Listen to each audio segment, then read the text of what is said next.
Pour ceux qui viennent d'arriver, c'est ça, mon nom c'est Camille, je suis bibliothécaire ici à Polytechnique et j'espère vous parler de vraiment la méthode qu'on préconise en tant que bibliothécaire pour comment faire une recherche avancée d'articles scientifiques. Donc, on essaie de vous montrer là, les trucs et astuces que les bibliothécaires on utilise quand on veut trouver de l'information scientifique sur un sujet, des articles scientifiques là, surtout pour aujourd'hui. Donc, Brandon, si ça te dérange pas, je te mets co-hôte et puis peut-être tu peux continuer à admettre des gens pour moi. Merci. Super. Alors, on va commencer. Donc, effectivement, comme je vous ai dit, ça va être enregistré. Tout le matériel, je vais vous le transmettre après. Et on a également des vidéos YouTube sur tout ce matériel-là. Donc, il y a pas mal d'éléments là, que vous allez pouvoir revoir plus tard. Je vais vous parler de comment l'information est organisée à la bibliothèque. Donc, c'est un peu plus compliqué que le site de la bibliothèque contient des articles scientifiques. C'est organisé un peu de façon différente. Donc, on va aller regarder rapidement ça. Je vais vous parler en fait, le principal thème, c'est vraiment ce que nous, on appelle la méthode classique, donc c'est-à-dire faire une requête avec des mots-clés dans des bases de données bibliographiques pour obtenir des articles scientifiques. Ça va occuper la majeure partie de notre temps pour aujourd'hui.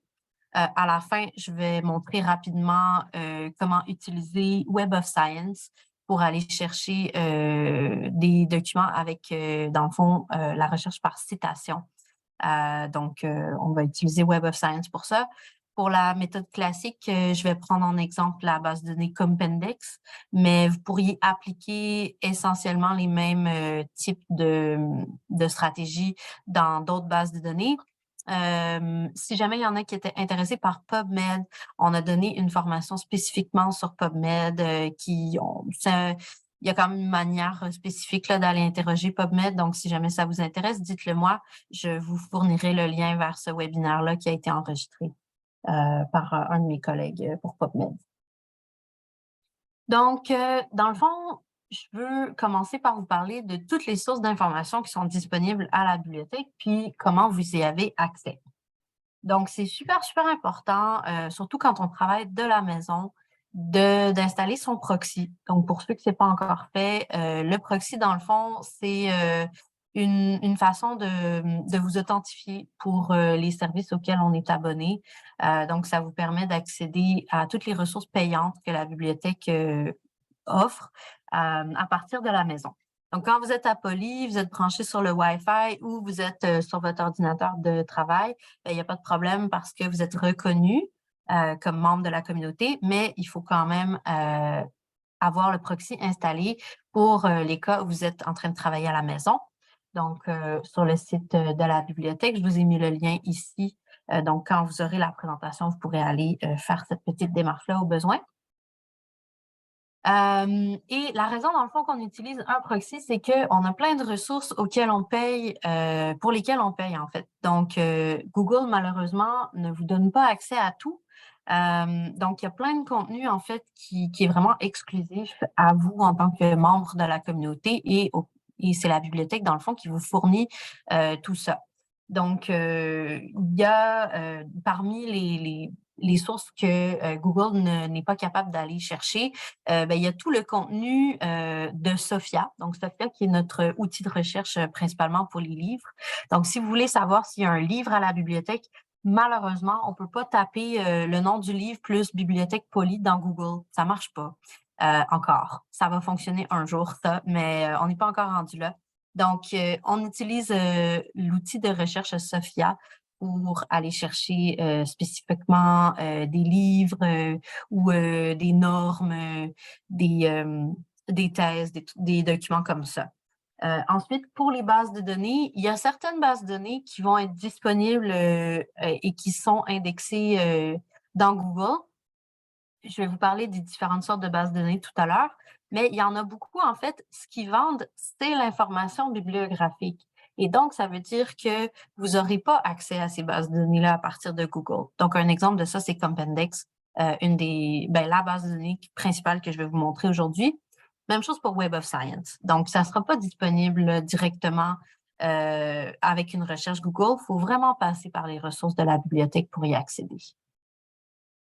Donc, quand je vais parler de bases de données, des formations professionnelles de bibliothèque, il y a plein de sources de bases de données, évidemment. Moi, je parle de bases de données bibliographiques, donc les bases de données qui, dans le fond, servent à indexer toutes les revues scientifiques et qui contiennent donc les références de tous les articles scientifiques selon une couverture prédéterminée selon les bases de données. Il y en a 3 types principalement. Il y a les bases de données qui permettent d'accéder seulement aux références.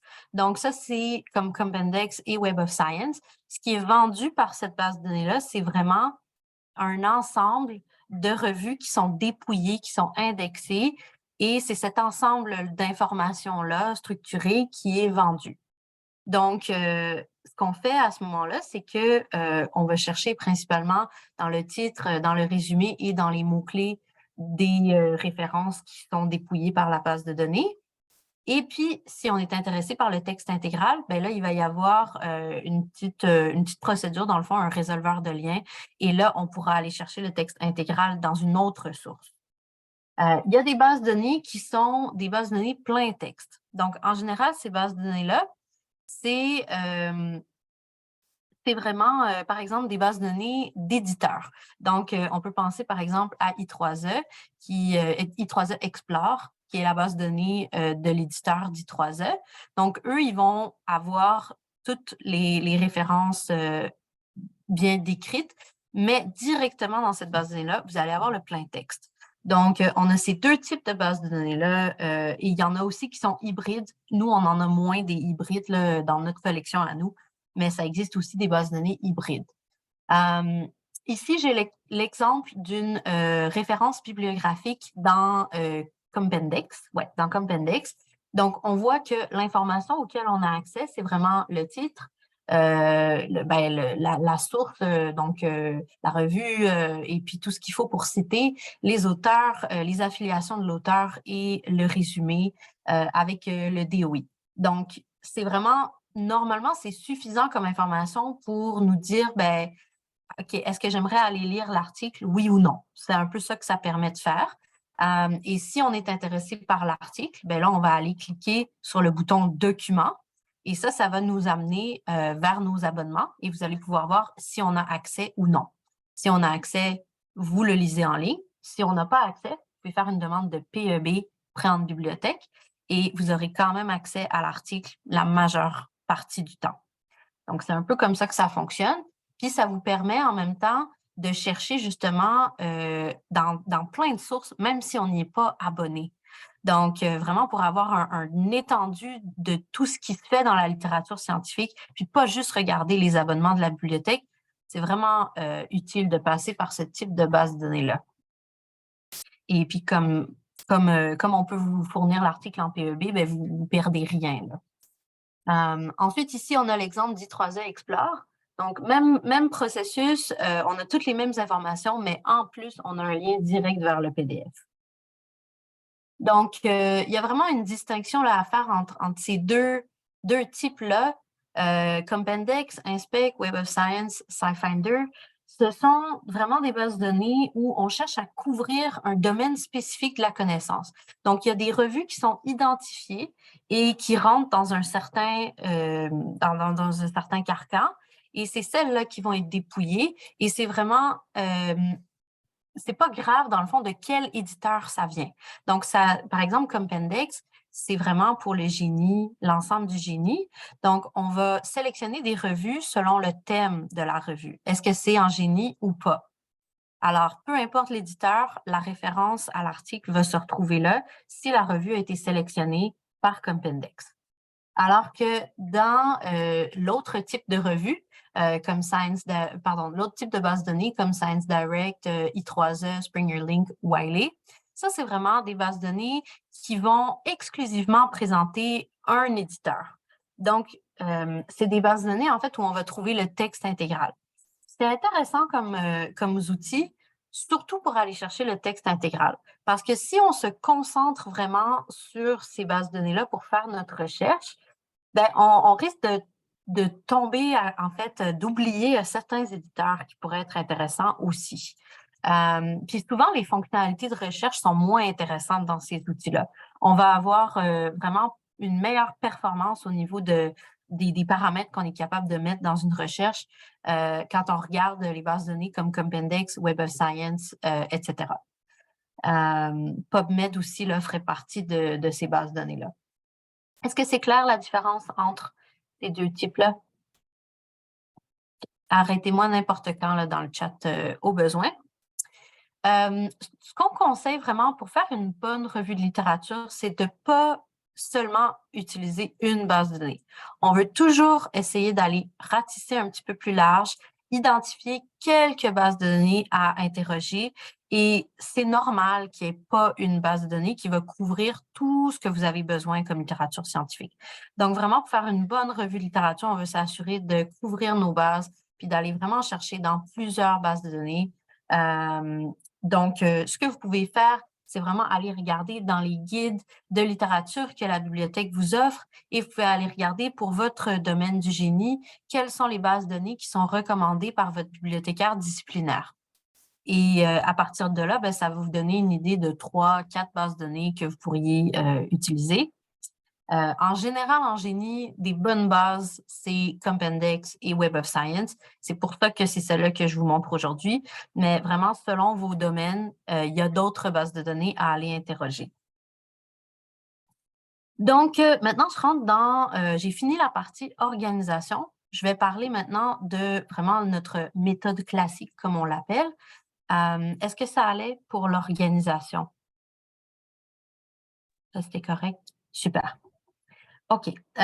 Donc, tout ce que je vais vous dire dans cette partie-là, vous allez aussi le trouver dans notre guide de la bibliothèque, trouver des articles scientifiques. Donc, tout ce que je vais dire maintenant, ça se retrouve là.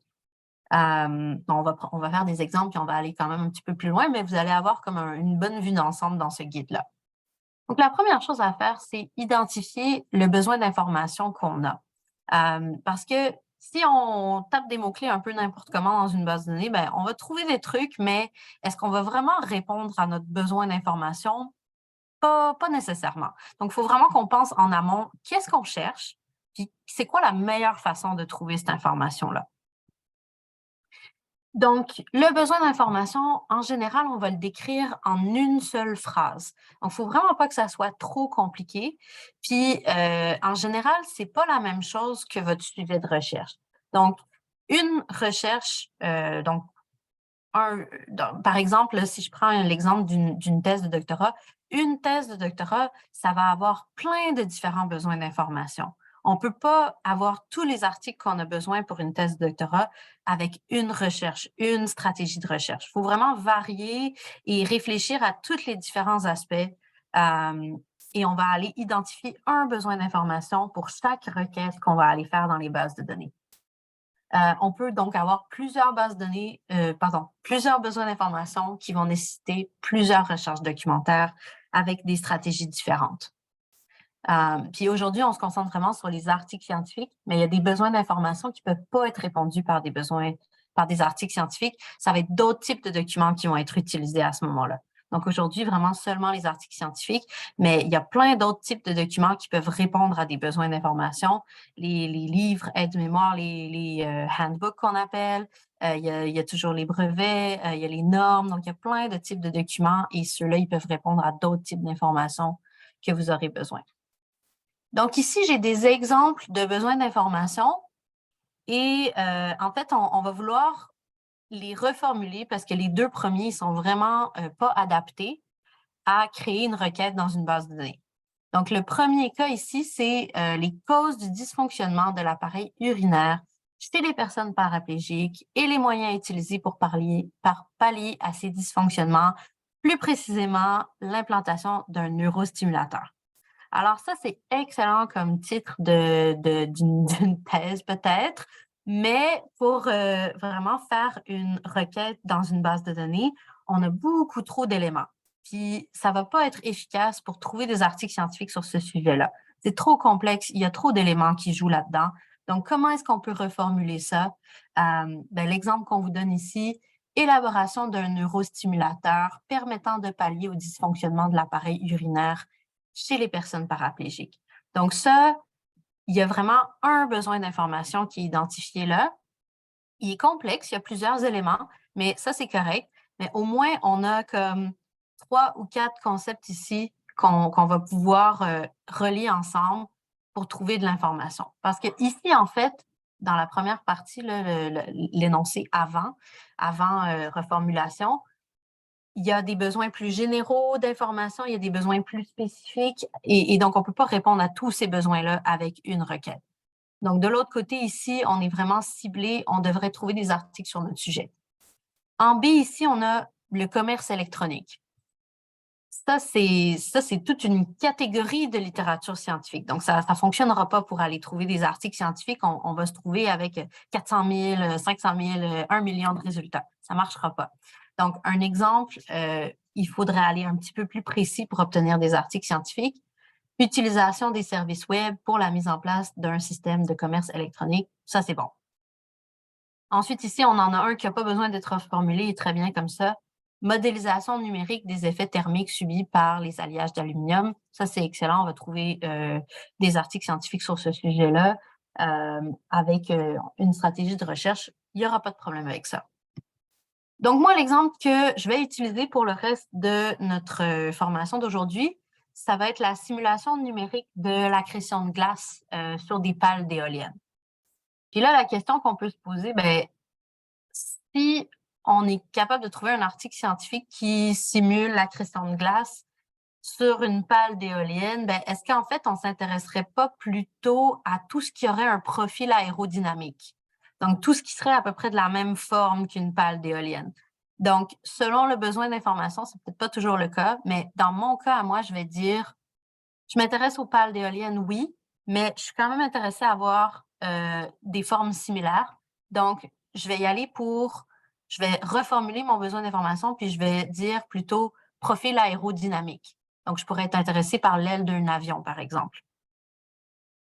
Donc, ça va être mon besoin d'information que je vais utiliser pour aujourd'hui. Ensuite vient la division en concepts. La division en concepts, c'est vraiment super important parce que ça va nous permettre de bien structurer notre recherche, de s'assurer qu'on a tous les mots-clés possibles, qu'on a vraiment pensé à toutes les façons d'exprimer chaque élément, de s'assurer qu'on a vraiment le plus d'articles scientifiques pertinents sur notre sujet. Donc, super important d'être capable de bien définir son concept, mais ensuite de bien le diviser pour pouvoir avoir une recherche structurée. Donc, on veut vraiment réfléchir à, maintenant que j'ai mon besoin d'information, c'est quoi les aspects principaux? C'est quoi les éléments essentiels qu'il faut absolument qu'il y ait dans l'article scientifique qui va être pertinent pour moi? Donc, un peu un checklist de tous les éléments que je veux retrouver dans mon article scientifique. Donc, quels aspects doivent être couverts absolument? Est-ce qu'il y a un groupe, un objet étudié? Est-ce qu'il y a une technique ou une méthode qu'il faut absolument qu'il soit abordé? Tout ça, c'est des éléments auxquels on veut penser quand on divise en concepts. Donc, ici, j'ai mes exemples de tout à l'heure, puis je vais les diviser en concepts. Donc, là, j'ai l'élaboration d'un neurostimulateur qui permet de pallier au dysfonctionnement de l'appareil urinaire chez les personnes paraplégiques. Donc, j'ai ma population, les personnes paraplégiques. J'ai mon intervention, le neurostimulateur. Puis après ça, j'ai la pathologie, le dysfonctionnement de l'appareil urinaire. Donc, on pourrait potentiellement séparer dysfonctionnement et appareil urinaire. On pourrait possiblement garder juste appareil urinaire parce que s'il y a un traitement, le neurostimulateur, peut-être que le dysfonctionnement, il est implicite. Donc, c'est comme évident qu'il y aurait un dysfonctionnement si on utilise un neurostimulateur. Donc, tout ça, c'est des éléments auxquels on peut penser.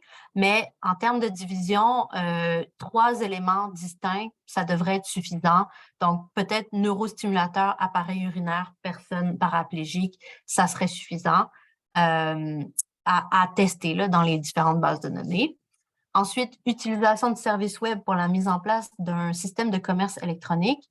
Donc, j'ai service web et j'ai système de commerce électronique. Ça serait pas mal mes deux éléments. Mise en place, c'est pas un concept mise en place, c'est trop vague. Ça veut pas dire grand-chose. Donc, c'est vraiment les éléments essentiels de notre sujet qu'on veut mettre là-dedans. Ensuite, la modélisation numérique des effets thermiques subis par les alliages d'aluminium. Modélisation numérique, effet thermique, alliage d'aluminium. C'est vraiment la seule façon de diviser ça dans nos concepts. Pour notre cas à nous, évidemment, on va avoir accrétion de glace, simulation numérique et profil aérodynamique. Ça va être ça nos trois concepts. Donc, une fois qu'on a nos concepts, en fait, on peut en avoir plusieurs des concepts. Donc, il n'y a pas de nombre spécifique de concepts qu'on peut avoir. C'est juste que plus on a des concepts, plus notre recherche elle est complexe, elle est restrictive et moins on risque de trouver des articles. Donc, 2 concepts en général, c'est moins restrictif, ça va être une recherche plus générale. Puis le plus on se rajoute des concepts, plus ça va être spécifique. Donc, un bon truc à faire, c'est que quand vous ne trouvez pas beaucoup d'articles sur un sujet, ben, essayez peut-être d'enlever un concept pour voir qu'est-ce que ça donne. Ça va faire une recherche plus générale, mais peut-être que c'est ça qu'il faut là, pour trouver des articles sur votre sujet. Et à l'inverse, si vous avez beaucoup trop de résultats, ça veut dire que votre recherche est trop générale, donc il va falloir peut-être ajouter un concept, être plus précis. Donc, on va élaborer notre plan de concept. Et ce que ça veut dire, c'est vraiment facile. On fait un tableau. Puis pour chacun de nos concepts, on va identifier toutes les façons qui pourraient exprimer cette idée-là, ce concept, cette idée essentielle qui compose notre sujet. Donc, il y a plein de différentes façons d'exprimer les choses. Puis, c'est vraiment pas facile de trouver tous les mots-clés qui pourraient être identifiés pour un concept. Donc, ça prend vraiment du temps. Ça prend vraiment... c'est une étape là où vous pourriez aller voir votre bibliothécaire puis faire valider. Est-ce que j'ai tous les mots-clés qui sont nécessaires ici? Parce que des fois, nous, on va penser à des trucs que peut-être vous n'auriez pas pensé. Donc, ça vaut la peine là, ici de faire valider une stratégie par un bibliothécaire. Puis, ce qui va se passer, en fait, c'est qu'on va identifier les articles avec ce plan de concept-là. On va identifier les articles qui se trouvent à l'intersection de nos 3 concepts. Donc, l'article, dans le fond, il va contenir au moins un mot-clé dans la colonne 1, au moins un mot-clé dans la colonne 2, au moins un mot-clé dans la colonne 3. C'est vraiment à l'intersection de tout ça. Donc, on va diviser avec le AND, l'opérateur booléen AND, qui va nous permettre vraiment de combiner nos concepts ensemble. Alors que pour nos mots-clés à l'intérieur d'un même concept, on va les combiner avec l'opérateur OR. OR, qu'est-ce que ça fait? C'est que ça va chercher l'un ou l'autre. Donc, c'est vraiment soit mot-clé 1, soit mot-clé 2, soit mot-clé 3. En fait, n'importe quel de ces mots-clés équivaut à mon concept 1. C'est vraiment comme ça que ça fonctionne. Et donc, ce que ça veut dire, c'est qu'on va vraiment essayer de couvrir le plus possible tous les articles qui pourraient être pertinents sur mon sujet, peu importe le vocabulaire qui est utilisé pour exprimer ce sujet-là. Parce qu'on va vraiment penser à toutes les façons d'exprimer le sujet. Donc ici, j'ai un exemple de un premier jet d'un plan de concept pour mon sujet dont je vous ai parlé tout à l'heure, la simulation numérique de l'accrétion de glace sur un profil aérodynamique. Donc, j'ai trouvé des mots-clés en anglais. Donc, toujours important d'aller chercher nos mots-clés en anglais. La plupart des bases de données sont vraiment indexées comme uniquement en anglais. Même si l'article, il est en espagnol, en chinois, ben, il va être indexé dans les bases de données en anglais. Donc, on utilise des mots-clés en anglais. Donc, ici, on a, par exemple, Aerodynamic Profile, on a Blade, ça c'est la forme, Wind Turbine, Airplane, Wing. Pour la création de glace, on a Ice Accumulation, Ice Accretion.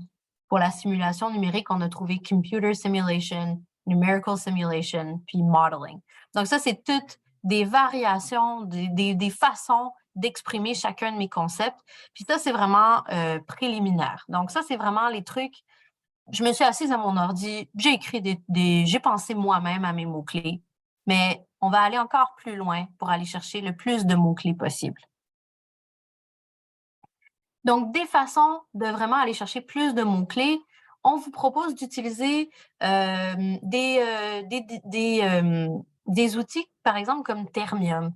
Donc, Termium, c'est vraiment intéressant parce que c'est une base de données terminologique, donc qui est faite par le gouvernement du Canada, puis qui va vraiment aller chercher les traductions des mots, premièrement, donc des mots, en général des termes techniques spécialisés dans plein de domaines de l'industrie et de la recherche du Canada.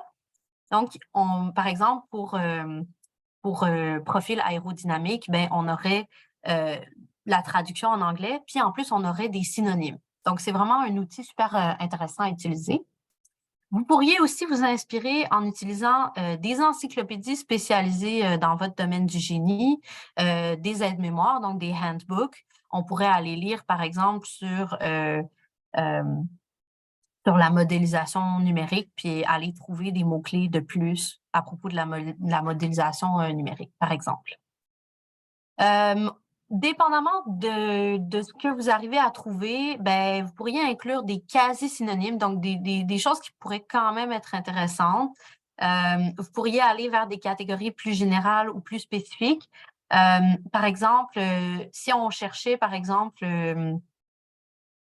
pour modélisation numérique, ben, si on aurait comme un exemple spécifique d'un modèle qui existe déjà, ben, on pourrait écrire le nom de ce modèle-là. Ça serait un exemple. On veut toujours s'assurer d'écrire les mots-clés en anglais, comme je vous l'ai dit. Une autre chose importante qui est souvent oubliée, c'est d'inclure les variantes orthographiques. Alors, ce qu'on oublie, parce que des fois, on a l'impression que le monde est super homogène, mais euh, l'anglais a plein d'orthographes différents selon où on est dans le monde. Donc, des chercheurs britanniques, ils vont pas utiliser exactement les mêmes mots que des chercheurs américains, que des chercheurs canadiens. Donc, on veut vraiment réfléchir à toutes les façons d'écrire le mot possible en anglais. Par exemple, optimisation ou optimization, ben, ça peut s'écrire avec un S ou avec un Z, dépendamment de où vous êtes dans le monde. Donc, ça, c'est des variantes qu'on veut absolument ajouter. Un exemple aussi, c'est le OU. Là. Donc, en Grande-Bretagne, au Canada, souvent, on va dire tumor avec OU, alors qu'aux États-Unis, on va écrire tumor OR. Donc, vraiment des éléments, on ne voudrait pas rater tout ce qui vient de la Grande-Bretagne parce qu'on utilise un orthographe américain. Donc, ça serait dommage. On veut inclure aussi les abréviations et les acronymes. On utilise souvent des abréviations, des acronymes en sciences. Faut juste faire attention des fois avec ça. Par exemple, si l'acronyme, c'est genre 2 lettres, ça, c'est moyen. Ça va être un peu difficile, 2 lettres, parce que ça pourrait vouloir dire plein de choses. Mais si c'est un acronyme 4 lettres, en général, ça, c'est bon. Donc, à tester, à vérifier dans la base de données quand vous mettez le mot-clé en abréviation, est-ce que vous obtenez des articles pertinents ou non sur le sujet, puis vous pouvez tester ça. On veut aussi ajouter des troncatures à nos mots. Alors, je vais vous expliquer tout de suite qu'est-ce que c'est une troncature.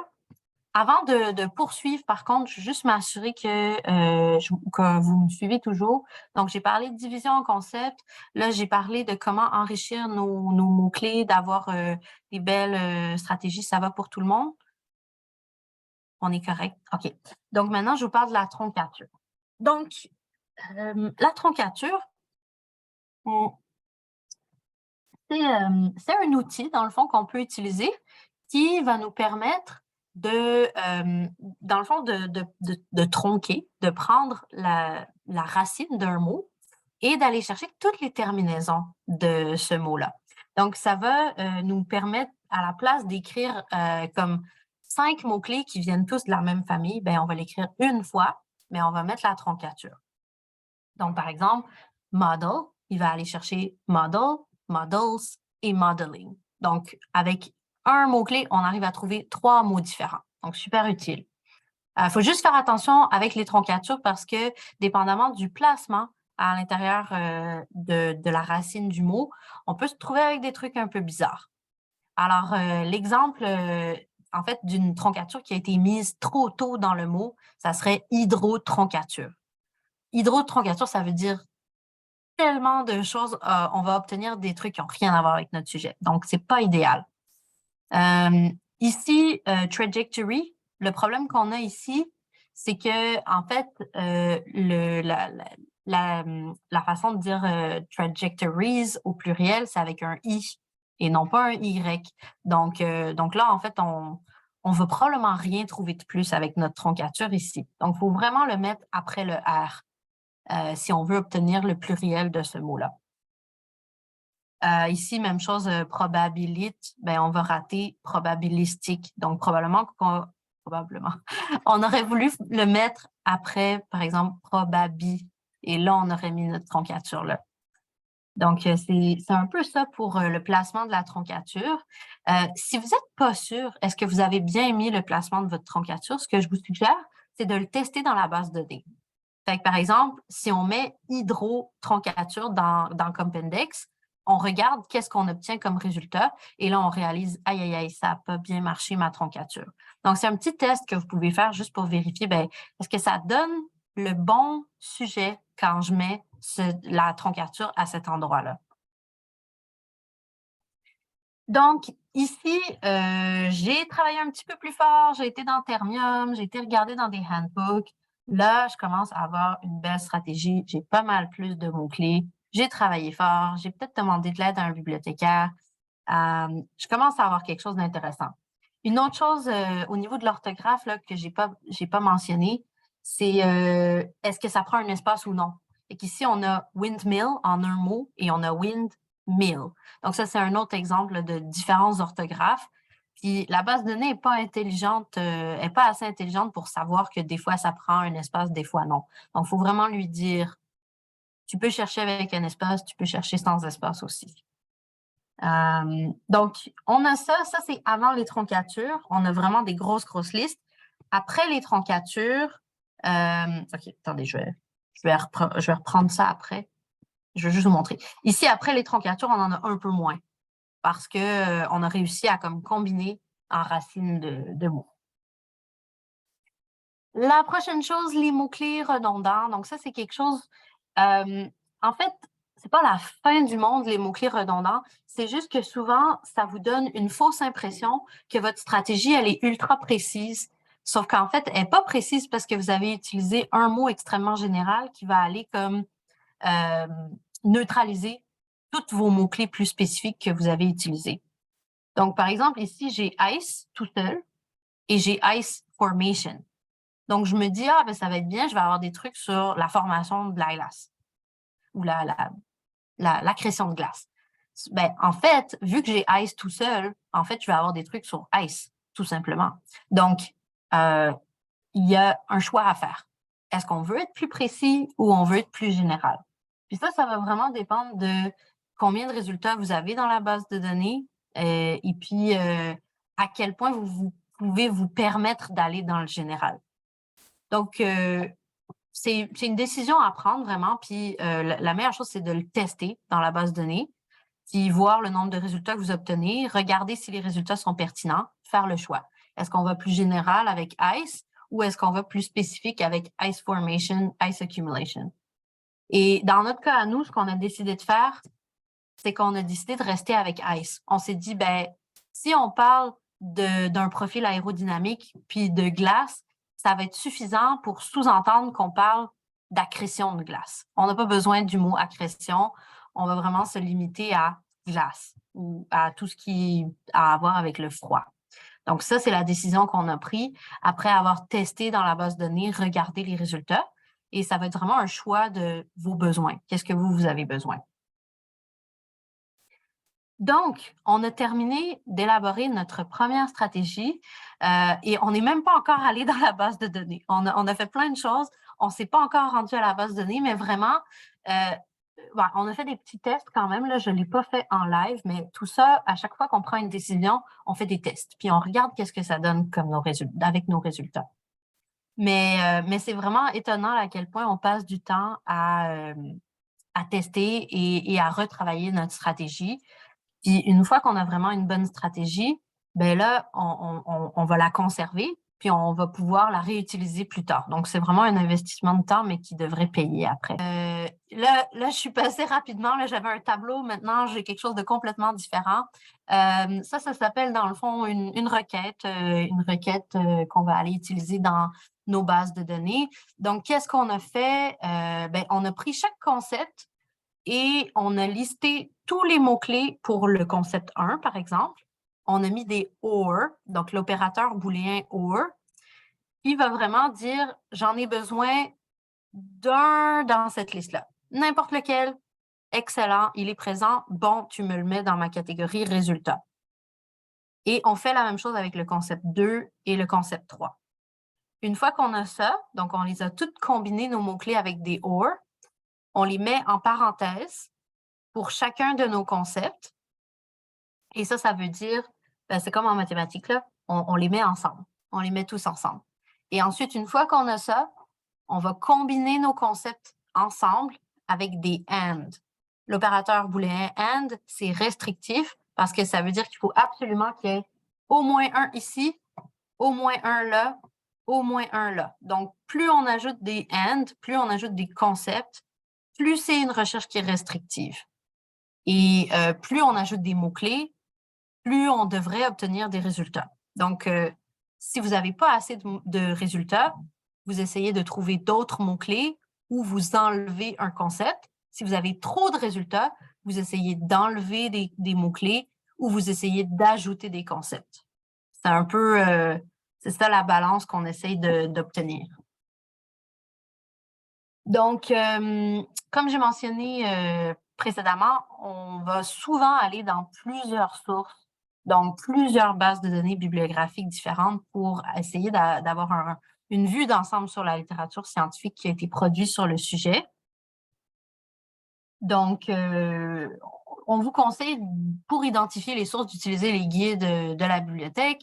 On a un exemple ici pour le génie mécanique. Donc, on vous suggère une liste de bases de données pour le génie mécanique et vous pouvez aller voir ça pour tous les différents domaines du génie, absolument. Donc voilà. Et puis aussi, la chose, je pense qu'on l'a vu un peu avec l'exemple du ménisque, justement, il y a vraiment une stratégie différente à adopter dépendamment de la base de données puis de la couverture de cette base de données-là. Alors, dans notre exemple du biomatériau avec la réparation du ménisque, dans Compendex, qui est une base de données spécialisée en génie, pas spécialisée en médecine, on peut être plus général sur notre recherche. Mais par contre, si on va dans PubMed, qui est spécialisé en médecine, bien là, peut-être qu'il va falloir ajouter plus de concepts puis être plus précis pour obtenir un bon nombre de résultats. Donc, vraiment, les stratégies sont à adapter différemment, dépendamment de où est-ce que vous allez faire votre requête. C'est important aussi à savoir. Donc, une fois, c'est allé vite. Ouais. OK, donc on a créé notre stratégie. Maintenant, on va aller l'exécuter dans Compendex et on va aller l'optimiser. Donc, on va aller regarder nos résultats et on va essayer d'identifier comment est-ce qu'on peut la rendre encore meilleure, cette stratégie-là. Je vais vous donner des petits trucs et astuces que les bibliothécaires en utilisent. Donc, on va aller dans Engineering Village, qui est la plateforme, en fait, qui regroupe trois bases de données différentes. Je vais zoomer un petit peu pour... Est-ce que vous... Ouh, c'est petit. Vous voyez bien comme ça? Ça va? OK. Donc, dans Engineering Village, qui est une plateforme qui contient 3 bases de données dans notre cas à nous. Donc, nous, on est abonnés à 3 bases de données qui sont dans la plateforme Engineering Village. Vous avez Compendex, Inspec et Novel. Novel, c'est des handbooks, principalement des tables de propriété. Donc, on ne va pas aller chercher là-dedans pour des articles scientifiques. Par contre, ici, on a Compendex et Inspec, donc 2 bases de données en génie. Moi, je vais vous montrer Compendex aujourd'hui, mais Inspec fonctionne sensiblement de la même façon. La différence entre les deux, Compendex, c'est vraiment l'ensemble du génie qui est couvert, alors que dans Inspec, ça va être plus génie aérospatial, génie physique, génie informatique. C'est pas tous les génies qui sont couverts. Donc, si vous n'êtes pas sûr lequel des deux prendre, en général, Compendex, ça devrait répondre à votre besoin.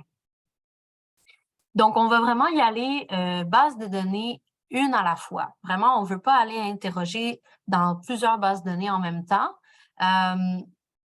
Et ça, dans le fond, c'est vraiment une particularité d'Engineering Village. C'est juste qu'elle gère très mal les doublons. Donc, si vous voulez avoir une bonne idée du nombre de résultats que vous obtenez réellement, c'est mieux d'y aller base de données par base de données.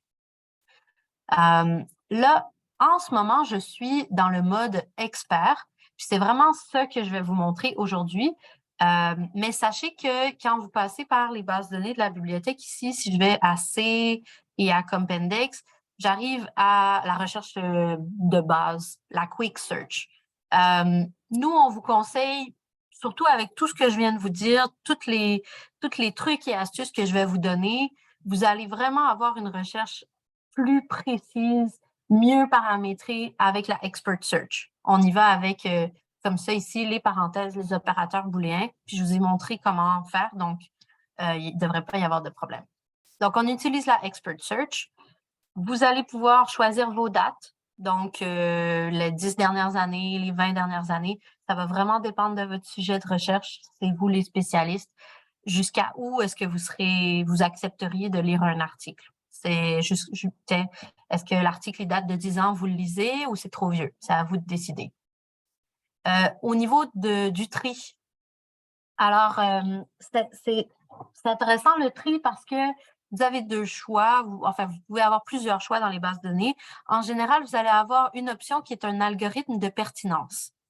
Et c'est super quand on veut identifier une coupe d'articles puis les lire. Mais le problème avec l'algorithme de pertinence, c'est que ça va vous donner comme une fausse vision des résultats de recherche que vous obtenez. Parce que l'algorithme, il va vous mettre les résultats les plus pertinents au début. Et vous allez avoir l'impression que votre recherche, elle est excellente. Vous avez trouvé tous les articles dont vous avez besoin. Il n'y a aucun article non pertinent parce que dans les 3 premières pages, c'est tout positif. Vous obtenez des bons résultats. Mais en fait, si on va regarder l'ensemble des résultats, vous allez voir que, dans le fond, il y a des articles qui sont vraiment pas pertinents là, que vous obtenez. Et la meilleure façon d'identifier ça, c'est en triant par date. Parce que là, vous allez avoir vraiment comme une distribution beaucoup plus aléatoire au niveau de la pertinence. Donc, vous allez pouvoir évaluer les 2-3 premières pages et vous allez vous rendre compte tout de suite s'il y a des trucs vraiment étranges qui sortent dans votre requête. Donc, ça va vous dire tout de suite, « Ouh, j'ai un truc bizarre, je comprends, pourquoi est-ce que j'obtiens cet article-là dans mes résultats de recherche? Ouh, il y a quelque chose que j'ai pas bien fait. » Donc, vraiment, on vous suggère, quand vous êtes rendu à évaluer votre stratégie de recherche, on va toujours utiliser un tri, soit par date, soit par auteur, peu importe, mais quelque chose qui n'est pas pertinence, pour vraiment avoir une bonne vision de ce que vous obtenez comme résultat. Souvent, les bases de données vont avoir des options de auto-stemming. Donc, ça veut dire que ça va faire un peu des troncatures automatiques à votre place. Mais comme je vous ai montré comment utiliser les troncatures, ben, gardez le contrôle là-dessus. Vous êtes capable de savoir quelles troncatures sont utiles à quel moment.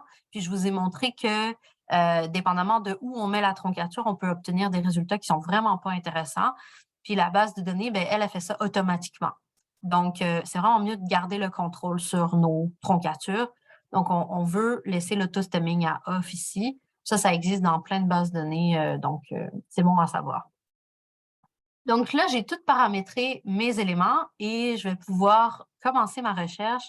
Donc, ce que je vous propose de faire quand vous testez une requête pour la première fois, c'est vraiment d'y aller concept par concept. Un peu comme si on testait là, du code informatique. Si on le teste morceau par morceau, ben, on va être capable de voir plus facilement où est-ce qu'elle est l'erreur, s'il y en a une. Alors, j'y vais plutôt concept par concept, puis comme ça, je vais pouvoir voir est-ce qu'il y a quelque chose qui cloche déjà dans mon concept et est-ce que j'ai une erreur de syntaxe? Puis si oui, ben là, je suis capable d'identifier dans quel concept elle est mon erreur de syntaxe. Donc, je vais aller copier-coller tout ce qui a à voir avec le profil aérodynamique pour commencer. Ça va être mon premier concept. Donc, j'ai les parenthèses ici, j'ai les or. Donc, là, je vais chercher dans Compendex tout ce qui a à voir avec un profil aérodynamique. Là, vous voyez que ça fait vraiment beaucoup de résultats. Donc, ça veut dire que je vais pouvoir ajouter mon deuxième concept. Si je faisais ça puis que j'obtenais 200 résultats, ou est-ce que là, je veux rajouter d'autres concepts? Donc, c'est un peu ça, pour ça qu'on teste ça concept par concept. Donc, je vais aller ajouter mon AND ici, mon opérateur booléen, et je vais ajouter mon deuxième concept. Je vais faire la même chose. Donc, toujours pas d'erreur de syntaxe. Je tombe à 15 000 résultats, 14 000 résultats. Donc, encore beaucoup de résultats. Donc, je peux me permettre de mettre un autre concept. Donc, allez-y par ordre d'importance. Le concept le plus important d'abord et ainsi de suite. Et comme ça, vous allez pouvoir être un peu comme agile sur combien de concepts vous mettez dans votre recherche. Mais là, vraiment, on a beaucoup, beaucoup de résultats, donc on peut se permettre de mettre notre troisième concept. Donc, là, j'ai tous mes concepts et je finis avec 7000 résultats. Mais là, vous voyez, je n'ai pas mis de date. Je suis à 1000, mes articles commencent à 1884, donc je pourrais aller mettre les 10 dernières années, là, juste pour avoir un nombre de résultats qui est plus intéressant. Donc, voilà. Donc, j'ai 4000 résultats. Donc, c'est encore beaucoup de résultats. Là. On a vraiment beaucoup de résultats. Mais en même temps, c'est une recherche avec beaucoup de mots-clés. Donc, on a essayé de ratisser là, vraiment large. Donc, ça, c'est vraiment la première itération de notre requête. Est-ce que ça va jusque-là? Parfait. Donc, je vais juste regarder dans mes diapos pour m'assurer que je vous ai tout dit ce que j'avais besoin de vous dire. OK. À partir d'ici, je vais vous montrer dans Compendex comment on fait pour aller chercher le plein texte d'un document, parce que c'est quand même intéressant à savoir. Donc, par exemple, ici, si on s'intéresse à cet article ici et qu'on veut le lire, ben là, j'ai mon titre, mes auteurs, tout ça, l'information bibliographique, j'ai mon résumé, je le lis et je me dis, ouais, OK, ça c'est pertinent, j'aimerais ça pouvoir le lire. Je vais aller cliquer ici sur mon bouton document et là, ça va m'amener à mon résolveur de liens et ça va me donner l'article ici. Donc, c'est vraiment comme ça que ça fonctionne. Et si jamais je n'ai pas le plein texte à partir des abonnements de la bibliothèque, ben là, ça va vous ramener vers Sophia, qui est notre outil de découverte, et vous allez pouvoir faire une demande de prêt en bibliothèque s'il y a lieu, si vous trouvez que ça vaut la peine. Alors, ça, c'est vraiment comment accéder aux documents à partir de Compendex. Ça va être la même chose dans toutes les bases de données qui s'appellent des bases de données bibliographiques sans texte intégral. Donc, vraiment avec uniquement les références. À partir de maintenant, l'autre chose que je veux vous montrer aussi, qui est super important parce qu'on va faire plein de tests là, dans Compendex, c'est ici l'historique de recherche. Alors, l'historique de recherche, ça vous permet de voir toutes les requêtes que vous avez faites et vous avez en un coup d'œil, vous les voyez et vous pouvez comparer les résultats. Puis ce qui est vraiment intéressant que vous pouvez faire dans l'historique de recherche, moi, c'est un de mes trucs préférés à faire, c'est quand je veux comparer, j'ai rajouté un élément à ma dernière recherche, puis je veux savoir, c'est quoi la différence d'articles? Est-ce que les articles que j'obtiens, les nouveaux articles, est-ce qu'ils sont pertinents? Est-ce que ça valait la peine de faire cette nouvelle manipulation?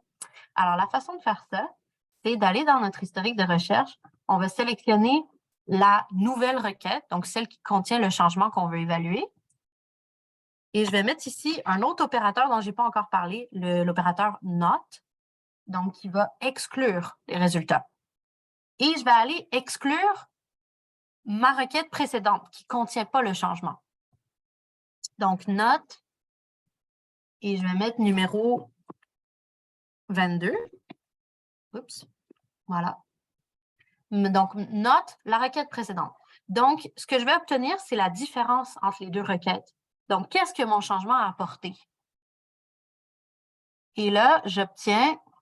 Ah ben ça se peut pas.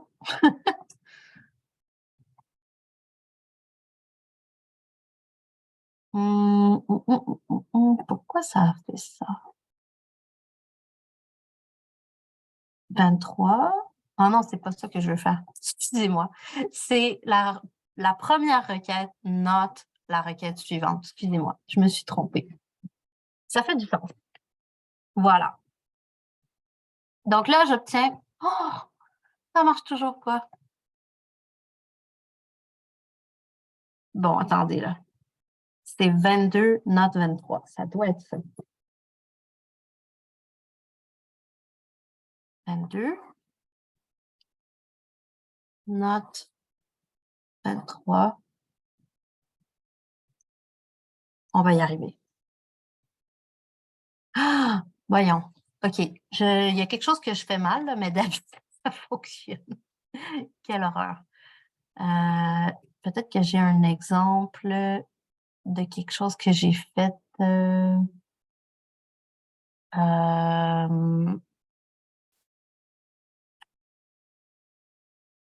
Non, j'ai pas d'exemple ensemble. Mais je vous jure que d'habitude, ça marche.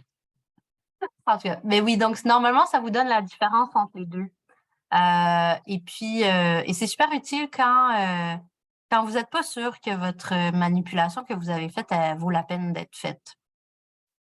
La vraie différence. On va aller chercher ça. Je vais revenir ici. En fait, non, ce que je vais faire, je vais faire ça. Je vais faire ma recherche ici. Et je vais faire cette recherche-là. Voilà. Alors, ici, j'ai deux requêtes un peu différentes. J'en ai une qui contient tout ce qui a à voir avec les hélicoptères. Donc, dans mon profil aérodynamique, j'ai ajouté quelque chose d'un petit peu différent. C'est les hélicoptères que je n'avais pas dans ma requête précédente. Je vais vous en parler de ça tout à l'heure. Alors, si je veux voir la différence, donc juste les articles qui parlent d'hélicoptères, je fais ça. Et là, on croise les doigts. Oui, là, ça marche. OK, c'est ça. Donc là, je vois, dans le fond, quand j'ai ajouté les hélicoptères, ça m'a rajouté 56 articles. Donc là, je peux aller vérifier, ben, est-ce que les 56 articles, ça valait vraiment la peine de les ajouter? Est-ce que ça vaut la peine de mettre mon mot-clé d'hélicoptère ou non? Et une chose que j'ai pas encore dit, c'est que en fait, dans la plupart des bases de données, c'est une bonne idée de se créer un compte parce que comme ça, vous pouvez sauvegarder des recherches, super pratique. Donc moi ici, on voit que je donne souvent la formation avec le même sujet là, du profil aérodynamique. Donc j'ai toutes mes requêtes là, sauvegardées ici. Puis après, ce que je peux faire, c'est que je peux créer des alertes. Donc, quand il y a un nouveau article sur mon sujet, je peux recevoir des courriels là-dessus. Aussi, dans Engineering Village, je ne sais pas pourquoi ils font ça, mais ils vont seulement montrer nos mots-clés surlignés. Attendez, je vais retourner ici pour vous montrer, là, mais les mots-clés en surbrillance, comme ça, ils apparaissent seulement si on se crée un compte. Alors, comme c'est vraiment pratique d'avoir les mots-clés en surbrillance, je vous conseille d'avoir un compte. La plupart des autres bases de données, ils vont vous donner les mots-clés en surbrillance, que vous ayez un compte ou non. Mais bon, c'est pratique d'avoir un compte. Ça arrive très souvent là, qu'on n'a pas le temps de finir de tester une stratégie en une journée.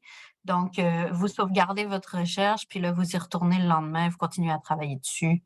Donc, c'est super, super pratique. Et en plus, pour les alertes, c'est vraiment pratique aussi. Donc, voilà.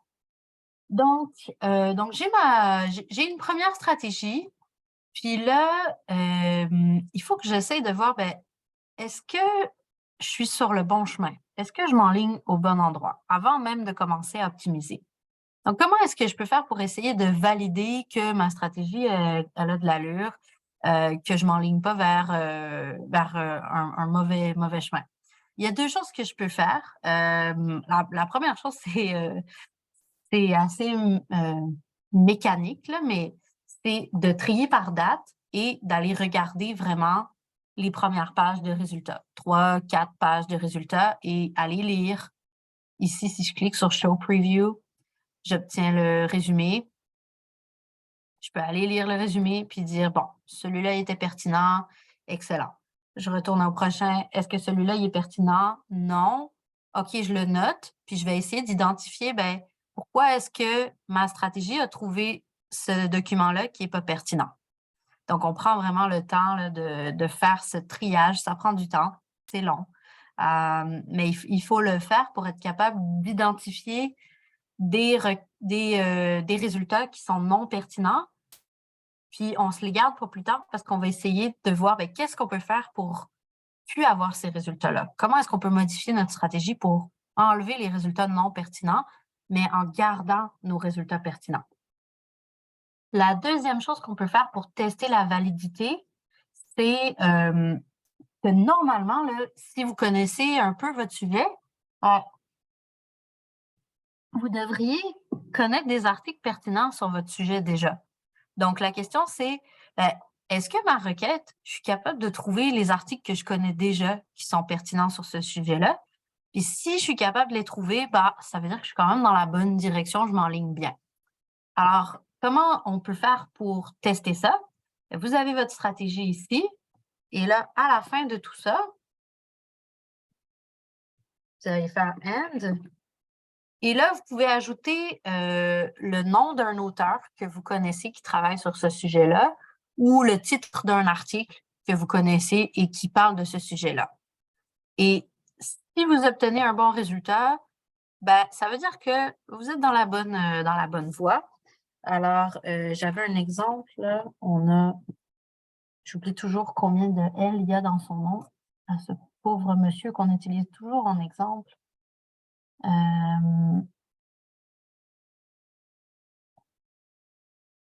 Ici, il y a 2 L. OK. Donc, ici, c'est Bilal Pando. Donc, c'est le nom d'un auteur là, qui a travaillé sur ce sujet-là. Et si je trouve les articles que je connais qui sont pertinents, ben, OK, je suis sur la bonne voie. Je peux continuer à travailler sur ma requête. Puis vous pouvez faire ça là, avec autant d'articles que vous connaissez là, pour valider ça. Si vous ne les trouvez pas, ben, il y a deux cas de figure si vous ne les trouvez pas. D'abord, l'article n'est pas indexé dans Compendex. C'est normal que vous ne le trouvez pas. Mais si l'article est indexé dans Compendex et vous ne le trouvez pas avec votre requête, ben là, ça veut dire qu'il faut adapter votre requête. Il faut essayer de voir qu'est-ce qui se passe. Donc, d'abord, qu'est-ce qu'on va faire? On va aller tester. Est-ce qu'on trouve dans Compendex? Ici, par exemple, je cherche dans Compendex. J'ai mis le titre de mon article. OK, donc l'article, il est bien repéré dans Compendex. Si je ne le trouve pas avec ma recherche, ça veut dire que j'ai un problème. Est-ce que peut-être j'ai mal divisé mes concepts? Est-ce qu'il y a des mots-clés qui sont manquants? Donc, je vais aller lire mon article pertinent, puis je vais essayer d'établir ben, pourquoi est-ce que je n'arrive pas à l'obtenir. Donc, ça, c'est vraiment une façon très efficace de déterminer si notre stratégie elle a de l'allure ou non. Donc, deux méthodes. On vérifie article par article la pertinence et on regarde avec des articles qu'on connaît déjà. Donc, on a deux options. Soit la stratégie and le nom d'un auteur qu'on connaît ou stratégie and le titre d'un article qu'on connaît et on devrait trouver nos articles qui nous intéressent. Alors, une fois qu'on a validé ces deux éléments-là, à partir d'ici, il y a des choix qu'on a à faire. Donc, on a dit tout à l'heure qu'on pouvait ajouter à notre requête des termes plus généraux qui vont nous trouver plus de résultats. Donc, quand on avait tout ce qui avait à voir avec le profil aérodynamique, ben, on avait aussi mis des mots-clés qui avaient à voir avec les avions. Donc ici, à la fin, là, j'ai airplane, aircraft, aeroplane et j'ai wing. Bien, on commence à s'éloigner quand même un peu là, du profil aérodynamique. Donc, est-ce qu'à 4000 résultats, c'est trop, puis je devrais enlever tout ce qui a à voir avec les avions? Ben, très bien, je prends ma décision, je regarde ces articles-là, ils sont moins pertinents, je vais les enlever, je vais enlever ces mots-clés-là. Donc, c'est des choix qu'on peut faire comme ça. On peut également choisir, au contraire, d'en ajouter. Donc là, j'ai les avions, mais j'avais oublié les hélicoptères. Donc, est-ce que je veux ajouter les hélicoptères? Là, je vais avoir encore plus de résultats. Je teste la différence, je regarde qu'est-ce que ça me donne, puis je décide. Je décide à quel point je veux aller général ou à quel point je veux être spécifique sur mon sujet. Et je teste, en fait, en regardant les résultats de recherche avec la méthode là, que je vous ai montrée où on voit la différence entre les articles. Maintenant, l'autre chose que je peux faire, c'est utiliser les fonctionnalités de la base de données. Donc, il y en a qui sont... en fait, la plupart des bases de données vont avoir ces fonctionnalités-là. Donc, vous allez pouvoir transposer ça à d'autres bases de données. On a la période couverte. Ça, j'en parlerai pas plus longtemps, là, mais dans le fond, les 10, les 20 dernières années, à vous de déterminer. Les expressions exactes. Ça, c'est vraiment quelque chose que vous pouvez utiliser. Ça existe dans la plupart des bases de données. Ça va vous permettre de faire une recherche spécifique par caractère, vraiment caractère par caractère. Et ça peut être très intéressant quand on a des mots-clés qui contiennent plusieurs mots. Je vais vous montrer ça tout à l'heure. Ensuite, on peut cibler certains champs. Donc, à l'intérieur de la référence bibliographique, on a plein de champs qui décrivent l'article. Mais il y a certains champs qui vont décrire de l'information qui n'a rien à voir avec le sujet de l'article. Ça a à voir avec le chercheur, les affiliations du chercheur, le nom de la revue. Donc ça, c'est d'autres champs qui sont utiles, mais qui ne vont pas nous permettre de trouver des articles sur notre sujet. Donc, on peut cibler, on peut dire, moi, ma requête, je vais seulement aller chercher les mots-clés dans le titre, le résumé, les mots-clés. C'est là où il y a vraiment, on décrit le sujet de l'article. Donc ça, c'est une chose que je peux faire.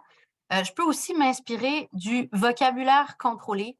Alors, je n'ai pas vraiment parlé de ça, mais dans le fond, la plupart des bases de données vont avoir ce qu'on appelle un vocabulaire contrôlé. Et ça, dans le fond, c'est une liste de termes qui sont contrôlés, donc qui sont choisis par la base de données pour décrire les articles. Donc, on peut utiliser ce vocabulaire contrôlé pour s'inspirer, pour voir, est-ce que j'ai oublié des mots-clés? On ne vous conseille pas d'utiliser le vocabulaire contrôlé spécifiquement pour faire des recherches dans Compendex. Pourquoi? Parce que ça donne des moins bons résultats que dans d'autres bases de données où là, ça vaut vraiment la peine. Comme dans PubMed, si on utilise les MESH, les Medical Subject Headings, pour faire des recherches, ça donne des super bons résultats parce que les MESH sont extrêmement précis, ça fonctionne super bien. Mais avec Compendex, le vocabulaire contrôlé, il est moins efficace. Donc, on ne va pas l'utiliser de la même façon que dans PubMed, par exemple. Je vais un petit peu plus loin, là, mais en tout cas, je vais vous montrer tout à l'heure comment on peut l'utiliser dans le cadre d'une recherche en Compendex. Ici, j'ai un exemple d'une référence qui est non pertinente. Ça ne parle pas assez de mon sujet pour que j'ai envie d'aller lire le texte intégral. Je ne veux pas l'inclure dans ma revue de littérature. Et je me pose la question, comment ça se fait que je l'ai obtenu? La raison, en fait, qu'on réalise, parce que là, on voit les mots-clés en gras, on a energy et on a wind. Donc, tout ce qui avait à voir là, avec mon profil aérodynamique, entre autres, j'avais mis wind energy. Et on réalise que, en fait, les mots-clés sont là, mais ils ne sont pas ensemble, puis ça n'a pas à voir avec mon sujet, en fait. Donc, ce que je vais faire, c'est que je vais forcer la base de données à me trouver ces mots-clés-là tels que je les ai tapés ensemble. Donc, il faut absolument que je les trouve ensemble. Donc, ça s'appelle une recherche d'expression exacte. Et dans la plupart des bases de données, on utilise les guillemets anglais, les guillemets droits, comme ça. Et c'est ça qui va me permettre d'aller trouver vraiment, ça fait vraiment une recherche de caractère. Fait que, est-ce que ça contient un W? Est-ce que ça contient un I? Ensuite, est-ce que ça contient un espace? Etc. Donc, c'est hyper, hyper restrictif. Mais ça va me permettre de m'assurer que je trouve des articles sur le bon sujet, dans le fond, parce que wind et energy, c'est hyper, hyper vague comme mot. Un autre exemple que je donnais, là, qui ne fonctionne pas vraiment en ingénierie, mais il y a des concepts comme en psychologie, par exemple, le fear of missing out. Ben, le mot-clé of, ça va être dans tous les articles scientifiques, donc ça va être terrible. Donc, qu'est-ce que je veux faire? Ben, je veux trouver vraiment la chaîne, tout l'ensemble de mon expression. Fear of missing out. Je veux absolument les trouver ensemble. Je veux absolument pas avoir of quelque part dans mon résumé. Donc, qu'est-ce que je vais faire? Je vais utiliser les expressions exactes et c'est vraiment ça qui va me trouver vraiment l'expression qui m'intéresse. Le problème avec ça, il faut faire attention parce que vous allez perdre des expressions comme energy from wind, accretion of ice. Donc, on va perdre des éléments comme ça. Donc, si vous utilisez les expressions exactes, ben, il faut vraiment réfléchir à comme qu'est-ce que je vais rater si j'utilise une expression exacte. Puis peut-être que ça va augmenter votre nombre de mots-clés parce que là, il va falloir penser à toutes les alternatives qui pourraient exister. Une autre chose à savoir, c'est que vous ne pouvez pas malheureusement utiliser une troncature à l'intérieur d'une expression exacte. Ça dépend des bases de données. Dans Commendex et Inspect, malheureusement, ça ne marche pas. Donc, qu'est-ce que ça veut dire? Ça veut dire qu'il va falloir vraiment le mettre au long. Wind machine or wind machines avec un S. C'est moins agréable à faire, mais on n'a pas le choix. Donc, il faut vraiment réfléchir à qu'est-ce qu'on va rater. On va rater le pluriel, on va rater les racines de mots, les mêmes racines de mots. Donc là, il va falloir qu'on pédale un petit peu, qu'on revienne en arrière, puis qu'on réfléchisse à qu'est-ce qu'on rate, puis qu'on ajuste. Ici, par exemple, ici, j'ai Digital Simulation et je me suis dit, ça, pour trouver toutes les variantes Digital Simulation, mettre ça en expression exacte, je vais me casser la tête, ça vaut pas la peine de le faire. Alors, j'ai décidé, là, je mets pas une expression exacte, je le laisse comme ça. Par contre, pour wind turbine, ça vaut la peine, je vais le faire parce que tout ce que j'ai à faire, c'est mettre le S, ajouter le S. Même chose, windmill, windmills, wind machine, wind machines. Ça, c'est une décision que nous, on a prise. Peut-être que vous faites le test dans la base de données, vous vous dites, non, avec Digital Simulation, je trouve encore des trucs qui n'ont rien à voir, les mots-clés, donc je vais le faire. Je vais mettre les expressions exactes partout. C'est à vous de décider vraiment, c'est en testant. Mais on va voir qu'une fois que j'ajoute les expressions exactes, j'arrive à quand même baisser là, mon nombre de résultats. Alors, je vais vous montrer ça. Alors, ici, j'ai ma requête et en fait, on voit que on a ajouté les mots-clés qui ont à voir avec les avions. On a ajouté l'hélicoptère. Donc, on a encore plus de mots-clés, mais on a mis des expressions exactes à wind turbine, wind turbines, windmill, etc. On est quand même tombé. On a moins de résultats. On est tombé à 3000 résultats. Puis quand on fait les tests là, au long, on se rend compte que c'est quand même, ça reste pertinent. Donc, on arrive à réduire notre nombre de résultats, mais en faisant attention qu'on est capable quand même d'obtenir un ensemble qui a de l'allure parce qu'on a rajouté les pluriels, puis on a validé qu'on ne ratait pas des trucs importants avec nos expressions exactes. Donc ça, c'est la première chose, les expressions exactes. Rappelez-vous juste que dans le fond, c'est vraiment restrictif, une expression exacte. Donc, il faut réfléchir. Est-ce que ça vaut la peine de l'utiliser ou non? Donc là, ici, on a un autre exemple de référence non pertinente et on réalise que, en fait, le mot-clé qui a à voir avec l'accrétion de glace, ice, ben, c'est pas vraiment ice. C'est le nom d'une conférence qui a été, l'acronyme, c'est ICE. Donc là, aïe, aïe, aïe, c'est pas le bon résultat qu'on voulait. Et comment est-ce qu'on fait pour éviter ça? Ben, on va aller cibler les champs. Alors, je vais aller, dans le fond, cibler ici. Si je regarde ma référence, je veux vraiment cibler le titre, le résumé ici et tout ce qui est dans la section indexing, les mots-clés. Alors, on a ici des termes contrôlés, non contrôlés. Non contrôlés, dans le fond, c'est que c'est le chercheur qui a mis ces mots-clés-là dans l'article. Donc, tout ça, ça parle du sujet de mon article.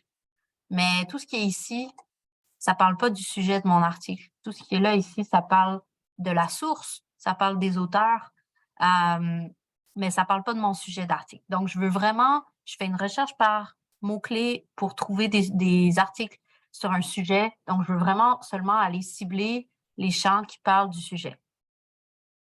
Donc voilà, je vais aller sélectionner certains champs. En fait, si vous utilisez le mode expert, vous pouvez aller cibler les champs que vous voulez. Alors, c'est ça qui est cool, c'est que vous avez des codes de champs et là, en fait, vous pouvez vraiment cibler le champ que vous voulez. Alors, des fois, pour des besoins par exemple, en bibliométrie, des fois, on aime ça regarder les collaborations entre les universités. Je veux savoir, collaboration entre Polytechnique et l'École polytechnique fédérale de Lausanne. Ben, qu'est-ce que je vais faire à ce moment-là? Je vais cibler les affiliations. Donc, ça, c'est un autre exemple d'utilisation de champs. Je peux faire plein de choses avec les champs, mais moi, je veux vraiment cibler les champs qui ont à voir avec le sujet de l'article. Donc, le titre, le résumé et les mots-clés. Et en fait, ils existent individuellement, donc AB, Abstract, TI, Title.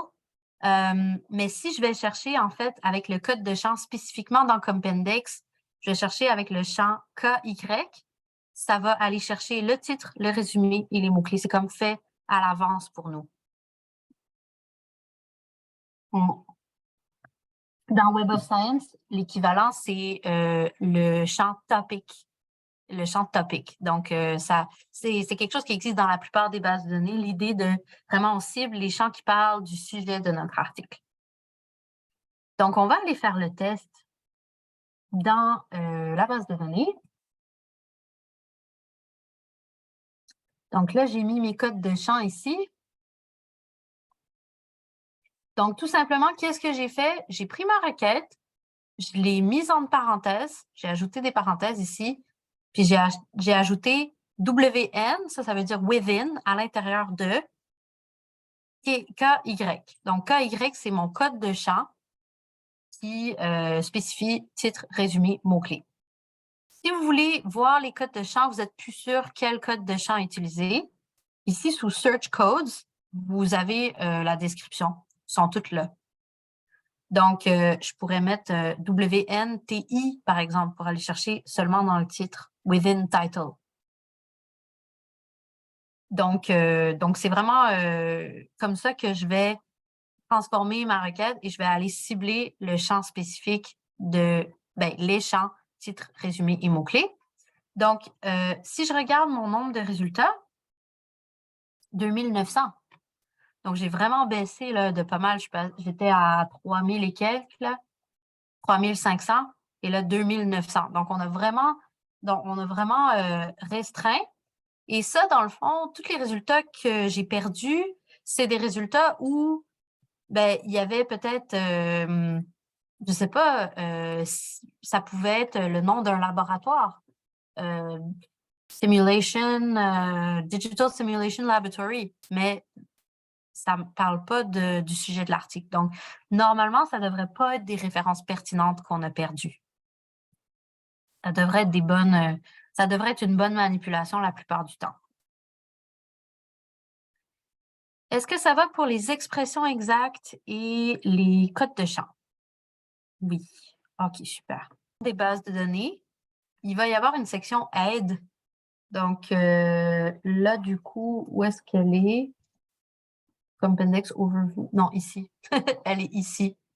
Vous avez le Support Center Et là, en fait, vous allez pouvoir trouver comment la base de données, elle fonctionne et vous allez voir toutes les différentes façons de l'utiliser. Mais vraiment, en général, vous cherchez, ça va s'appeler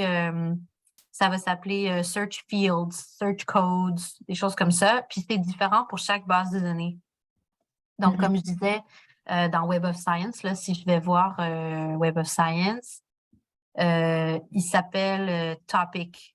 Topic ici, c'est, je vais augmenter un peu. Topic, ça cherche dans les author keywords, keywords plus, title, abstract. Donc, c'est la même chose que mon within keyword, mais ça s'appelle autre chose dans la base de données Web of Science, qui est celle-là ici. Donc, chaque base de données a un équivalent. Il y a des bases de données où il n'y a pas d'équivalent, puis là, en fait, on est obligé d'aller chercher dans le titre, dans le résumé, dans les mots-clés. Donc, séparément. Bref. Voilà. OK. La prochaine chose qu'on peut utiliser, c'est l'opérateur NOT. Donc, je vous en ai parlé tout à l'heure quand on a exclu les résultats d'une recherche par rapport à une autre, puis on a comparé. Donc, vraiment, l'opérateur NOT, ça exclut des éléments selon un critère que vous choisissez. Donc, vous pouvez exclure des mots-clés.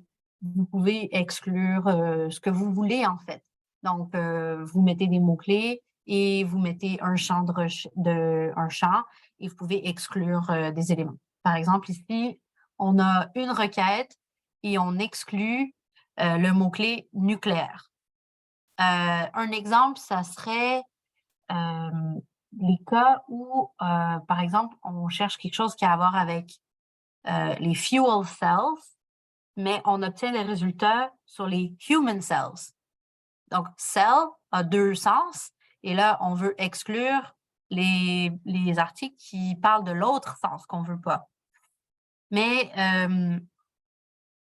c'est vraiment utilisé en dernier recours, cet opérateur NOT, parce que c'est hyper restrictif et des fois, on ne réalise pas que on exclut des choses qui sont en fait pertinentes. Ça arrive vraiment souvent là, quand on utilise l'opérateur NOT qu'on va réaliser qu'on exclut des trucs qui sont pertinents.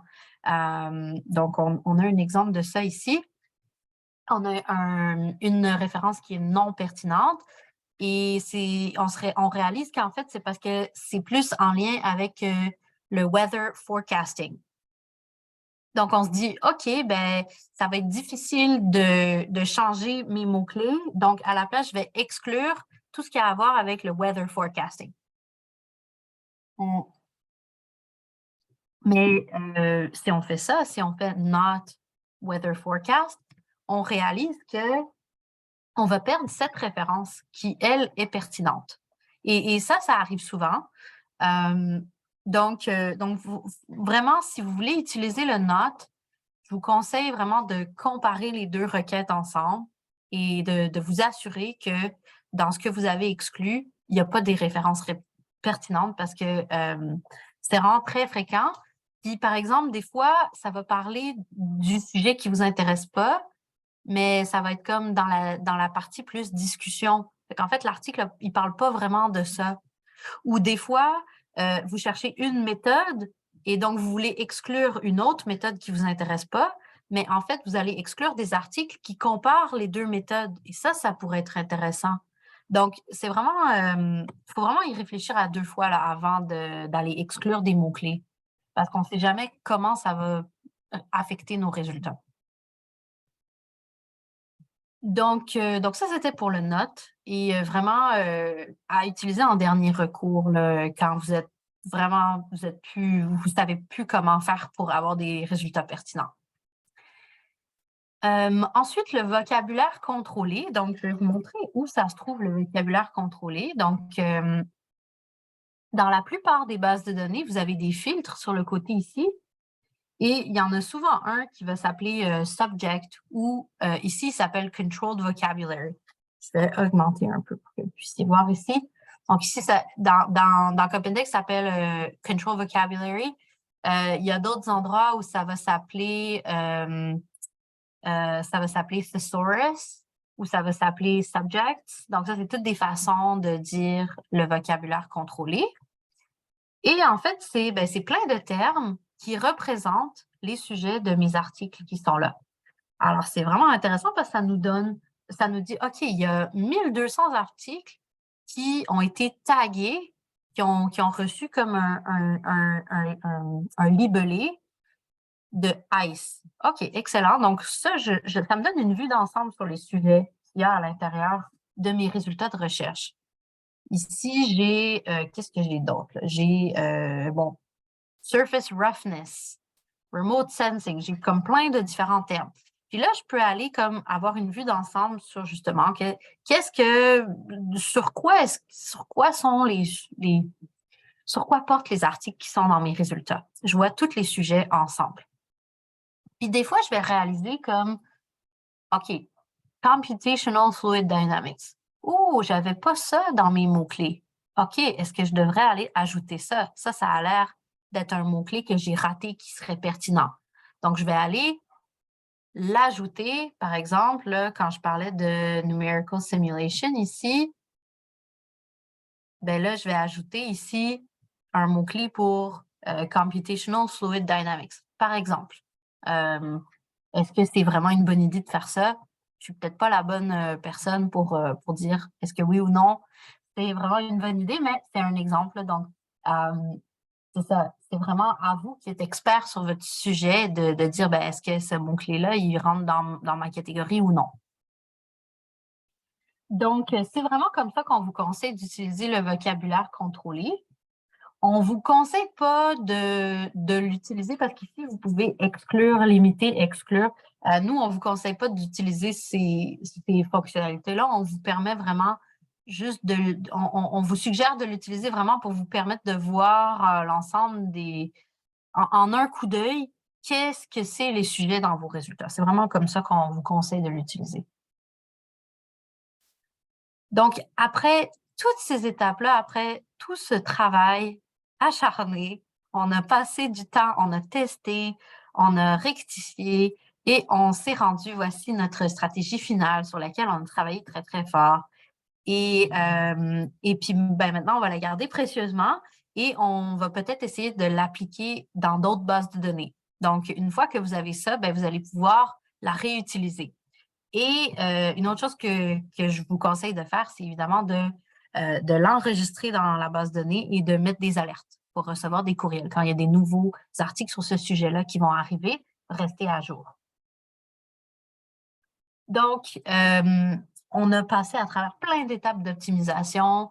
On était à 4000 résultats à peu près. On a baissé, on est à 2900 résultats à la fin. Si on décidait d'enlever les avions et les hélicoptères qui étaient comme un peu hors sujet, on serait à 1400 résultats. Donc, on a beaucoup, beaucoup baissé. Et évidemment, la façon de savoir si on a bien optimisé notre stratégie, c'est pas juste en regardant les résultats, mais c'est vraiment en ayant déterminé dans les résultats, est-ce que c'était pertinent ou non ce que j'avais comme résultat. Donc, le nombre de résultats, c'est un aspect, mais il faut aussi aller vérifier, est-ce que j'ai enlevé des résultats pertinents? Parce que si j'enlève pour enlever, c'est pas intéressant, j'ai pas optimisé. Donc, c'est un peu ça le processus. Puis comme vous avez vu, c'est hyper, comme je vous ai montré ça de façon linéaire, de A à B, mais en fait, je vous ai montré une version simplifiée, comme l'essence de ce qu'il y a à faire, mais en fait, on est passé d'une étape à l'autre, on a modifié, on est revenu, et c'est normal, ça va pas être linéaire comme processus. Donc, ça prend du temps, et puis des fois, on réalise que on teste dans la base de données, puis là, ouf, non, il faut qu'on revienne à la division de concept. Il faut qu'on revienne au départ. Ça marche pas ce qu'on a fait. Donc, c'est vraiment, c'est normal que ça soit comme ça, itératif. Donc, pourquoi est-ce qu'on optimise une stratégie? Donc, pourquoi est-ce qu'on ne fait pas juste la première partie de cette présentation? On veut obtenir le plus de résultats pertinents possible. On veut obtenir plus de résultats pertinents que notre stratégie initiale. On veut trouver le plus d'articles pertinents possible. On veut rien rater d'important, mais on veut quand même essayer de limiter les résultats non pertinents. On veut pas passer comme des heures et des heures à éplucher des tonnes d'articles qui ne sont pas pertinents. Donc, on veut vraiment trouver la balance entre les deux. Obtenir le plus de résultats pertinents, obtenir le moins de résultats non pertinents. Puis, c'est vraiment à vous de choisir où est-ce qu'il se trouve le balancier selon le temps que vous avez, l'énergie, les ressources et pourquoi est-ce que vous faites cette recherche-là. Donc, petit résumé là, de tout ce qui était méthode classique, ce qu'on appelle la méthode classique, partir d'un besoin d'information et arriver à une liste de résultats pertinents. Mais vraiment pour ce qu'il s'agit d'optimiser, dans le fond, on commence par évaluer la pertinence. Donc, on regarde les résultats puis on vérifie est-ce que c'est pertinent ou non. Est-ce qu'on a des articles qui sont connus, qui sont présents dans notre liste de résultats? Si oui, c'est un bon signe. On ajoute, on enlève des mots-clés selon le cas, plus général, plus précis, on décide. On s'assure qu'on n'a pas d'erreurs comme la mauvaise division en concept, les troncatures qui sont inappropriées, les mots-clés redondants. Donc, on essaye de corriger notre stratégie. Ensuite, on exploite les fonctionnalités de la base de données. On va aller sélectionner une période spécifique. On va utiliser des expressions exactes quand ça vaut la peine. On va cibler les champs, titres, résumés, mots-clés. J'en ai pas parlé, mais on peut aussi exclure sur la base de la langue de l'article. Donc, si on ne parle pas certaines langues, on peut aller exclure ces langues-là. Mais maintenant, il y a plein d'outils qui permettent de traduire assez facilement. Donc, ça vaut peut-être la peine là, de prendre les articles dans d'autres langues. Peut-être que vous avez des collègues qui peuvent vous aider à déchiffrer ces articles-là. Donc, c'est peut-être moins intéressant maintenant de cibler les langues. On peut aussi s'inspirer avec le vocabulaire contrôlé. Donc, pas mal d'étapes, mais après avoir fait tout ça, on devrait avoir une belle stratégie qu'on va pouvoir utiliser pour trouver vraiment des articles pertinents pour notre sujet. Est-ce qu'il y avait des questions sur la méthode classique? Ça va pour l'instant. OK. Si jamais vous avez besoin d'aide à une étape du processus, n'oubliez pas que vous pouvez nous envoyer un courriel à la bibliothèque, puis ça va nous faire plaisir de valider votre stratégie, regarder les mots-clés. Si vous arrivez à des erreurs de syntaxe, vous ne savez pas pourquoi vous avez une erreur de syntaxe, on peut régler ça aussi. Donc, c'est le genre de choses qu'on peut vous aider à faire. Maintenant, la dernière chose que je vous montre, et ça va être assez rapide, donc j'ai juste assez de temps pour finir ma présentation, c'est de vous parler de la recherche par citation. Alors, je pense que c'est quelque chose qu'on fait un peu naturellement. Quand on a un article pertinent, la première chose qu'on fait, on va regarder les références. Puis là, ça nous donne plein d'autres articles pertinents. C'est génial. Le problème, c'est que ça va être des articles qui sont plus vieux. Donc, en général, on veut essayer d'avoir des articles plus récents. Donc, comment est-ce qu'on va faire pour voir les articles plus récents? Bien, on va regarder qui cite notre article pertinent. Donc, c'est comme une chaîne de citation. On a notre article pertinent qui cite des documents. Ça, c'est les articles plus vieux. Et on a qui cite mon article pertinent. Ça, c'est les nouveaux articles plus récents. Donc la recherche par citation, c'est tout ça. Et on a deux outils qu'on peut utiliser pour faire de la recherche par citation. On peut utiliser Web of Science ou on peut utiliser Google Scholar. Donc, c'est deux outils. Moi, je vais vous montrer Web of Science aujourd'hui parce que c'est peut-être celui que vous connaissez moins. Donc, Web of Science, c'est une base de données rapidement là, pour la présenter. Compendex, vraiment en génie spécifiquement. Web of Science, c'est un peu différent. L'idée de base, c'était d'obtenir à un seul endroit la crème de la science. Donc, il y a des revues qui sont indexées dans Web of Science et elles sont indexées à cause de leur prestige, si on peut dire. Donc, c'est un bon endroit quand on veut rapidement trouver comme 3-4 articles hyper connus sur un sujet. C'était super pour ça. Et ça fonctionne très bien parce que on a toutes les données de citation à l'intérieur. Donc, on sait quel article cite un article pertinent. Donc ici, j'ai un exemple d'un article, d'une référence en fait d'un article dans Web of Science. Donc ça, c'est l'article que je connais. Peut-être un collègue m'a conseillé cet article. Peut-être que je connais le chercheur. Et je me dis, bon, à partir de cet article-là, quels autres articles pertinents je peux obtenir? Alors, je vais dans Web of Science et puis rapidement, ben, je vais aller chercher mon nom d'auteur ou le titre de l'article et je tombe sur l'article. Et à partir de là, ici, sur le côté, j'ai tout ce qui s'appelle le Citation Network. Donc, ça, c'est toutes les informations de citation sur mon article. Donc, ici, je vois que l'article, il a obtenu 29 citations selon Web of Science. Le chiffre, il va être différent dans Google Scholar, il va être plus élevé. Pourquoi? Parce que dans Google Scholar, il y a plus de revues qui sont indexées. Donc, les sources de données sont différentes.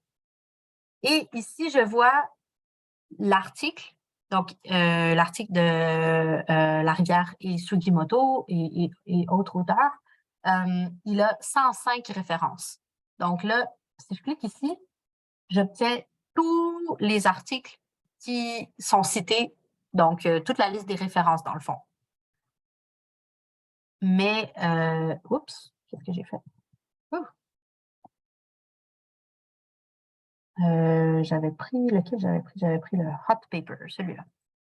Alors, mais sinon ici, 29 citations, donc je vais voir tous les articles plus récents, donc qui ont cité le document. Donc, si je regarde la date de publication ici, c'est très récent en fait, 2022.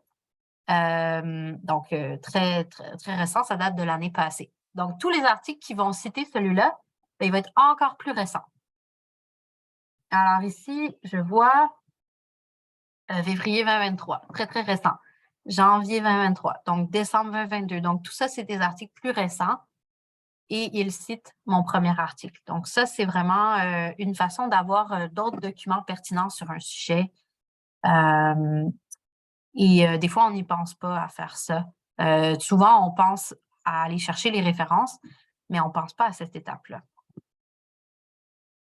Donc, c'est assez facile, puis on peut aller très loin là-dedans. Là. On va aller se perdre et puis aller regarder vraiment les réseaux de chercheurs, qui citent qui sont les grands noms dans ce domaine-là. On peut passer des heures là-dessus. Mais c'est vraiment intéressant d'aller regarder ça. Ici aussi, que je n'ai pas montré, c'est qu'il y a comme un algorithme qui existe que vous pouvez aller voir. Si je reviens ici, vous avez ici View Related Records. Donc, ça, c'est intéressant. Si vous cliquez là-dessus, c'est des articles qui ne sont pas nécessairement cités par cet article-là, mais c'est des articles qui citent les mêmes références. Donc, à partir des 105 citations, mais qui d'autre a cité ces mêmes auteurs-là? Et ça va me donner, en fait, comme dans le fond, des gens qui travaillent sur le même sujet, mais qui ne se citent pas nécessairement. Donc, View Related Records, c'est comme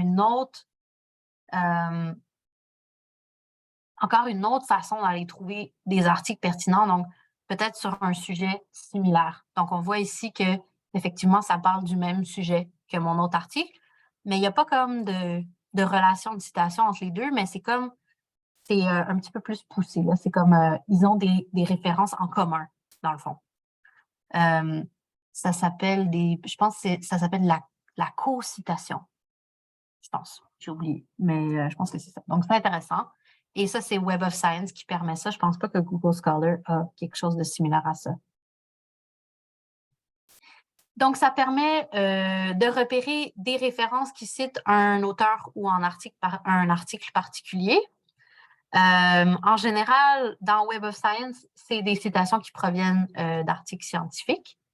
Vous pouvez, vous pouvez cibler, vous pouvez trouver des nouveaux auteurs ou des nouvelles institutions qui travaillent dans les mêmes domaines que vous. Donc, ça peut vous aider à trouver des futures collaborations, peut-être. Vous pouvez analyser vos résultats avec ces outils-là, c'est quand même intéressant. Par exemple, si je reviens dans la base de données, ici, là, ça va être trop de résultats, on ne va pas faire ça. Mais si je vais là, mes 29 citations, je peux cliquer ici sur Analyze Results. Donc, ça va aller me donner une vue d'ensemble sur les 29 références qui citent mon article pertinent. Donc là, ici, par exemple, j'ai les sujets de ces articles-là. Je peux obtenir également les auteurs. Donc, je peux voir parmi les 29 documents, c'est qui cite Sugimoto et Vincent Larivière. Il y a plusieurs auteurs là, qui citent souvent. Donc là, je peux me créer des réseaux de chercheurs et comme ça, je peux obtenir des articles que je n'aurais pas nécessairement obtenus avec ma recherche de mots-clés. C'est complémentaire. Donc, les deux types de recherche de documents sont complémentaires pour vraiment avoir un regard d'ensemble sur la littérature. Donc, on veut varier nos points d'accès à la littérature scientifique pour s'assurer qu'on couvre vraiment quand on fait nos recherches. Donc, c'est moins long hein, que la recherche avec la méthode classique, mais c'est aussi intéressant, super intéressant. Et Web of Science, c'est un très bon outil pour le faire. Et c'est ça, encore une fois, la différence entre Web of Science et Google Scholar, c'est vraiment que dans Google Scholar, vous allez obtenir beaucoup plus de citations parce qu'il y a plus de documents qui sont indexés.